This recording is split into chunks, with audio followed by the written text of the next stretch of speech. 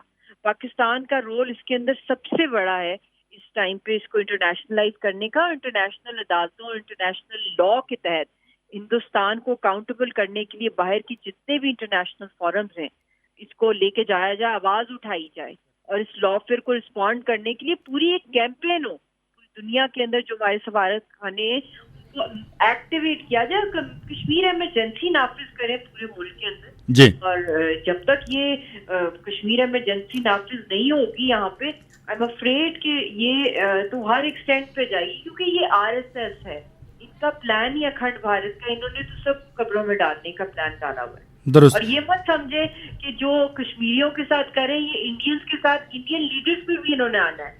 جو RSS کے خلاف بولے گا ان کو بھی پھانسی چڑھائی جائے گی. یہ صرف یاسین صاحب کی بات نہیں ہے, کشمیریوں کی بات نہیں ہے, یا انڈیا کی مائنورٹیز کی طرف اٹیک, یہ ان کے لیڈرز تک جائیے, آپ بہت آگے تک جانی ہے.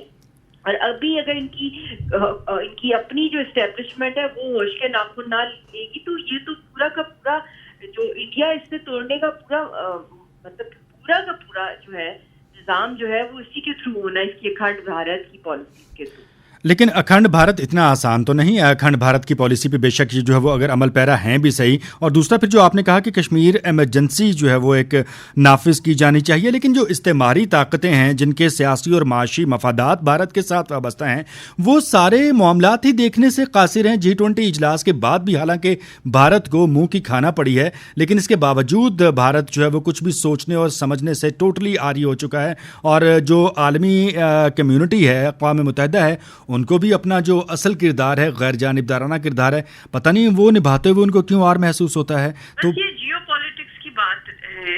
انڈیا ایڈڈ ایڈوانٹیج دیتا ہے کہ چائنا گروئنگ پاور ہے دنیا کے اندر, جی کے سامنے کھڑا ہونا ہے. یہ باہر کی جو سپر پاورز کی آپس کی جو بھی ہیجمنی کی وار ہے, from unipolar to multipolar world کی طرف جو شفٹنگ ہو رہی ہے, اس کے اندر اس کا مین بیٹل گراؤنڈ کشمیر بنا رہا ہے. انڈیا کوشش کر رہا ہے اس کو بنانے کی, اور اس کے تھرو انٹرنیشنل جو جیو پولیٹیکل سپورٹ لینا چاہتا ہے. حالانکہ جیو پولیٹیکل سپورٹ کہاں رہنا ہے جب پورا کا پورا یہ جس طرح امریکہ کے اندر اس وقت حال ہے جو کر رہے ہیں, جو آپ نے واقعہ بتایا جو بائیڈن کے بارے میں, یہ تو پوری دنیا میں آگ پھیلا رہے ہیں. ان کو ایکسٹریمزم سے کبھی بھی جیو پالیٹکس سکسیزفل نہیں ہوتی. ہاں شارٹ ٹرم گین ضرور آتے ہیں, اور جیو اکنامکس کے بھی تھوڑے بہت فائدے جو بھی دیے ہیں انہوں نے, بڑی اکانومی اور منڈی ہے اور دنیا انویسٹ کرے اور کمائے. وہ بھی کیا کمائی کی, ایک آدھ سال کے اندر یہاں تو آگ ہی لگتی ہے, سول انارکی ہے, کمپلیٹ سول انارکی ہونی ہے. تو انہوں نے اپنی مائنورٹیز کو ٹالریٹ نہیں کرنا, تو یہ باہر کے گورے ہوئے فارنرز کو دیکھ سکیں گے, ان کو بھی تو قتل عام کریں گے, ان کا بھی کسی کو ٹالریٹ نہیں کریں گے. یہ تو بات پوری دنیا میں, لندن میں بھی کتنے واقعات ہو چکے ہیں, کینیڈا میں ان کے ریڈیکلائزیشن کے ہو چکے ہیں, آسٹریلیا میں ہو چکے ہیں. یہ تو پھیل رہی ہے ان کی آگ. یہ تو دنیا کو سوچنا پڑے گا کہ جیو پالیٹکس بھی یہاں نہیں چل رہی ہے. یہ چاہے جتنی بھی کوشش کر لیں, یہ تو تباہی ہے. رائٹ میم, آپ نے بڑے اہم نکات اٹھائے ہیں, جس سے ایک سوال یہ بھی جو ہے وہ انتہائی اہمیت کا حامل نکلتا ہے کہ اگر دنیا کے بھارت کے سیاسی اور معاشی مفادات وابستہ ہیں جس کی بنیاد پر یہ حقائق دیکھنے سے وہ قاصر ہیں, یہ اس سے جان بوجھ کے صرف نظر کیا جا رہا ہے, تو پھر حریت قیادت اور پاکستان کو بھی مل کر ایک ایسی پالیسی ڈیزائن کرنی چاہیے جس میں حلیف ممالک کا جو کردار ہے اس کو انشور کیا جائے. خاص طور پہ ہم نے جو G20 میں بھی ہم نے دیکھا ہے بہت سے ممالک جنہوں نے بوائکاٹ, اسپیشلی بالکل چائنا کا اور ایگزیکٹلی آیا ہے رول, اور بھی ممالک کا, بالکل پوری دنیا میں اس کے اوپر گلوبل کیمپین چلانی پڑے گی اس دہشت گردی کے خلاف. یہ کشمیریوں اور پاکستان کی بات نہیں ہے, بلکہ پوری دنیا میں یہ اپنی دہشت گردی پھیلا رہے. جس انفو لیبس کے تھرو بھی ان کے بڑے پروفs ہیں. خود RSS کا شروع سے اگر دیکھ لیں 1947 میں جو انہوں نے کیا, جموں میں لاکھوں 5 لاکھ مسلمانوں کو اسی RSS نے قتل کیا, اور پھر اس کے بعد گاندھی کا انہوں نے مرڈر کیا. انہوں نے انڈیا کو رہنے ہی نہیں دینا, انہوں نے یہ پورا کا پورا یہ جنگ کی طرف پورے خطے کو لے کے جا رہے ہیں. یہ بہت بڑی تباہی ہے. صحیح. Thank you. کی ہمارے ساتھ موجود تھیں جی معروف حریت رہنما یاسین ملک صاحب کی اہلیہ مشال ملک, اور ان کا یہ کہنا تھا کہ بنیادی طور پر سیاسی اور معاشی مفادات ہیں جن کی یہ جنگ ہے.